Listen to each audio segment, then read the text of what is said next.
if you're really interested in affecting the community, you have to go into the community. You have to interact with the community. You can't just be the person standing up in the ivory tower telling them what they should do. You have to have a relationship with them as well.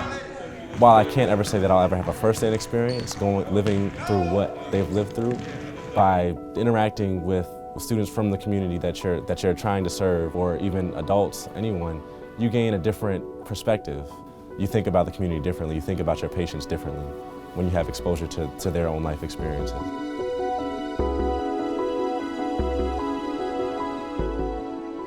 I can't say that there was a single point or a single experience that caused me to go into medicine. It was kind of a gradual realization. To be honest, when I first applied to Hopkins, I almost didn't apply to Hopkins, for one. But what I found when I got here was that it was a very different environment than I had expected. Being in an area that's surrounded by a community that's severely impoverished, and frequently members of this community don't have access to adequate medical care or to insurance, don't regularly see physicians, and especially don't see physicians of color. I thought this was a really unique place to receive medical training.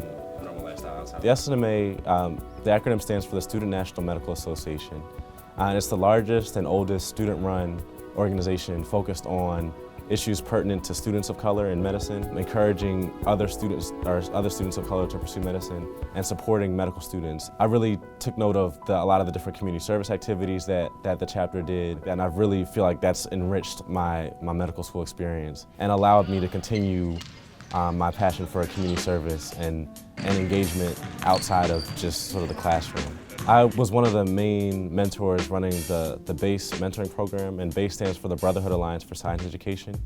And that's a program that's been a part of our SMA chapter for a number of years now. But this is the more informal portion of the BASE program. And during the second half of every session each week, we take all the boys to the gym, play basketball with them for about an hour to hour and a half. And the focus of the program is to build sort of long-term, longitudinal mentorship and advising with some of the high school students, high school boys of color in the city of Baltimore. I was fortunate enough to have parents that had gone to college, that had good jobs, that provided me with anything that I could have needed and wanted when I was growing up. It's not the case for a lot of people. Even if not all of these students become physicians, they all can become leaders in their community. In theory, they can all become leaders in their community. They can all give back to their community. So I don't think it is really that tangential to medicine. My name is Robert Wardlow. I'm a second-year MD PhD student here at Hopkins, and I promise to never take for granted the opportunities that I've been given, both for my patients and for the community that I hope to serve.